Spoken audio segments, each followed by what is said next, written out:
yang jadi inti bahasan kita, tidak cebok pada saat kencing. Ya. Dan ini hal yang harus diperhatikan baik-baik. Tidak boleh bermain-main soal ini.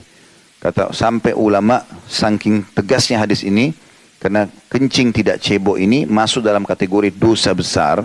Karena di sini Nabi bilang, sesungguhnya keduanya sedang disiksa dan kebanyakan orang menganggap remeh.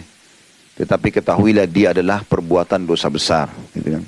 Sampai mereka mengatakan dianjurkan setiap muslim kalau penutupan kencingnya dia batuk. Ya.